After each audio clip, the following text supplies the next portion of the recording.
I started off playing rugby, like most Kiwi kids. We actually lived in the country. I went to a little two-classroom country school, fantastic memories. And the only sport really that you could play would be either rugby or netball, where we were. So I didn't really want to play netball. So I chose rugby, joined the local club at probably 8 or 9, and played rugby right through until probably 12 years of age. We moved off the farm, went into Invercargill. And the school that I went to, made friends with some of the kids there, and they all played football, and they invited me along one day to their football practice, and just started from there. In 1980, 81, I was early 20s, a young single guy, doing well at football, really enjoying life. Things were falling into place for me, and generally that was because of my football ability. I moved from Invercargill through to Nelson, where I teamed up for the first time with Kevin Fallon. 4 years in Nelson, playing football for Nelson United. Really great times, great club, great support, fantastic environment for a young footballer learning his trade. And from there moved to Gisborne, which was very similar to Nelson, and it had that great atmosphere, great support. The whole town got behind football. You know, they were getting sort of 2,500, 3,000 people to a game. In those days, that was unbelievable.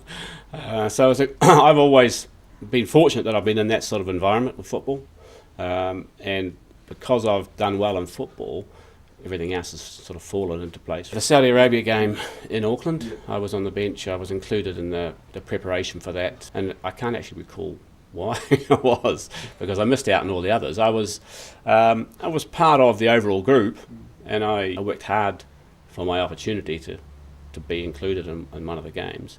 But the opportunity never came through the qualifying games. At the time, I was actually flatting with Peter Simonson in Gisborne. We sort of together had this plan that we were going to, when our chance came to be part of the World Cup, we would be ready for it. And we trained really hard individually ourselves, as well as with Gisborne City. But we would be training just about every day for an hour and a half each day, physically, to develop, so that when the time came, we knew physically we could foot it with the rest of the players in the squad. We could almost feel that New Zealand were going to qualify for the World Cup, and if they did, we wanted to be part of it. So we put this big poster on the wall. It was, this big, and I had a lot of little clip outs of the paper about the World Cup and what was happening and all the things that were happening. And every time something came in the paper, we'd cut it out, stick it on the thing. We had a little circle in the middle, which was our aim, Spain, and that was fantastic. Great days. Know Grant really well. We've been together. We were together in Gisborne. But it was a big disappointment for him. I know he was shattered when it happened. But when it actually happened during the game, I almost felt like this is my chance. And there's nothing at all against Grant, and he'll know this as well. He'll accept it. But that was my chance to get in and play in Spain. Rufer looks for Wood in and on to Cresswell from him.